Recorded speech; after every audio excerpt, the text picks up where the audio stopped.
This week's episode of JoJo's Bizarre Adventure Diamond is Unbreakable is 1 part kick-assery and 2 parts Terminator 2 Judgment Day. The only reason I say that is because most of this episode is getting to watch Josuke as he rides around on this motorcycle trying to desperately escape from the Highway Star's stand, which is taking the form of these 3-dimensional footprints which are desperately seeking him like a heat-seeking missile. Sometimes simple is best, and that's exactly what's going on in this week's episode of JoJo. Just watching Josuke try to avoid this stand was incredibly entertaining. A lot of the fact that this was just a high-octane episode of JoJo's. We get to see him driving around this dock, which is right next to the ocean, desperately trying to find the right escape exit to get away from these freaking footprints. And apparently Josuke really knows how to ride a motorcycle. I mean, he really proves his skills in this episode, and of course he has a little bit of help from his stand,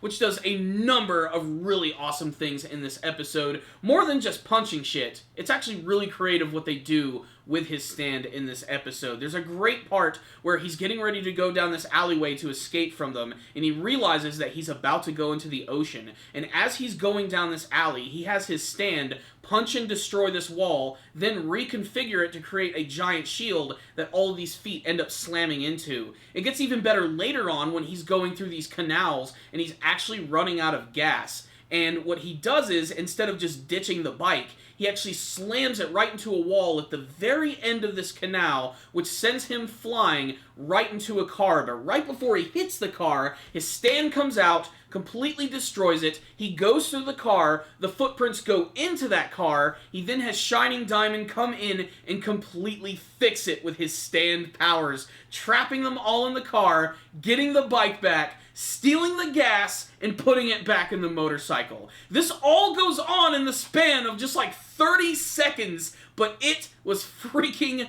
great. Right after this, though, they have got to learn who the stand user is. And it looks like Josuke's going to get a little bit of help from Koichi this week, who just cannot catch a freaking break with anyone. He arrives at the hospital where this stand user is, and this nurse is being a complete bitch to him. Visiting hours are over, Koichi's a tiny little guy, and she's not going to have any of his shit. Luckily, he actually gets to use his Echoes Act 3 to trick her a little bit. And when Echoes came out, was that not awesome when it called her a bitch and it's like, let's kill that hoe!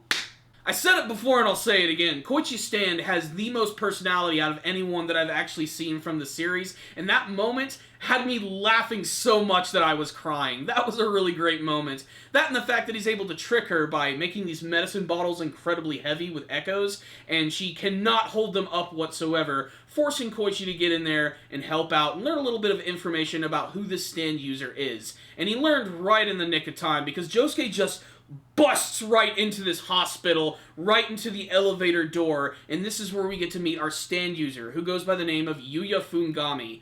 Now, this guy is a little strange. He doesn't seem like a clear-cut bad guy. I mean, he's only had his stand powers for a very small amount of time, but here's the deal. A couple of days ago, he was completely shit-faced drunk. He went through this tunnel and he got into a really bad accident. When he went to the hospital, he was pierced with the arrow and he was given his stand powers. And he learned that with his stand powers, he can suck out the nutrients of people, and this is actually what's going to heal him, because he is completely bedridden, and he doesn't really seem to be in too much distress, mostly because he has a posse of hot chicks who are looking after him. But when Josuke busts in the room, that's when shit starts to get serious. Of course, Josuke is attacked by Highway Star, but this amounts to barely anything when Josuke realizes, you know what? I can take this guy out pretty easily right here. I especially love the scene where Yuya gets really upset because he's like, oh shit, you wouldn't hurt me, man. I'm in bandages, my body's all casted up, my arms and legs are broken, my spine is jacked up. You wouldn't hurt me, would ya? And Josuke's like, you're right, that wouldn't be very manly. So he uses his stand powers to completely heal his body. This way, he wouldn't feel bad when he completely whoops his ass. And by whoop his ass, I mean he tosses him out of a window. There's no way that this guy should even be alive, but he gets completely messed up. And that's the end of this week's ridiculous episode. So what's the rundown on this week's episode of JoJo's Bizarre Adventure Diamond is Unbreakable? Yuya Funagami. This guy is hilarious. He has a very strange design, slightly reminiscent of Okios, but he's got this like Highway Star tattoo right on his chin just to give him a little more distinctiveness. But his overall character is really funny, especially the posse that he hangs out with. Apparently, towards the end of the episode, as he's getting better, he gets a really strong sense of smell, and he can actually smell menstruation. Take that as you will. He has the powers of a stand and the powers of a grizzly bear. Really, though, the best thing about this episode is just all of the amazing high-speed action scenes of watching Josuke trying to escape from these things and using his stand in really creative ways to either evade those attacks or to trap them somewhere. There's just so many great sequences in this episode, and just like this one right here, it quite literally flies by. It's that damned exciting. I also really like that even after they take this guy out and they end up saving Rohan, both Rohan and Josuke are still having like a really bad relationship, and I don't think there's anything that Rohan could possibly see from Josuke that would allow him to even start liking his character. They're always going to be like this, and to be perfectly honest, I really wouldn't have it anyway. It would seem very uncharacteristic for Rohan to actually do this, because like I said in my last review, he pretty much hates everyone. Aside from a few small moments with Koichi, Rohan is a complete dickhead, even when he's been saved after almost being killed. And so, another week, another awesome episode of JoJo, which had some really great thrilling action sequences, some pretty damn good animation, and a hilariously badass ending.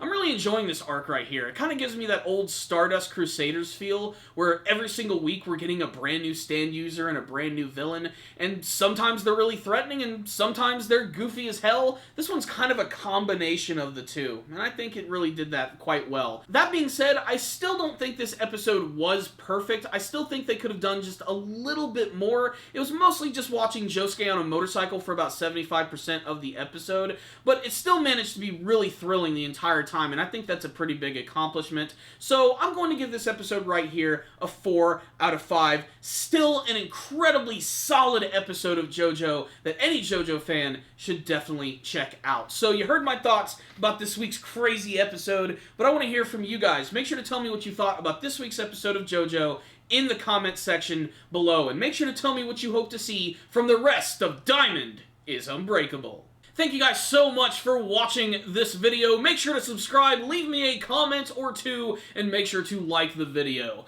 Thank you guys again for watching, and as always, stay dandy, baby!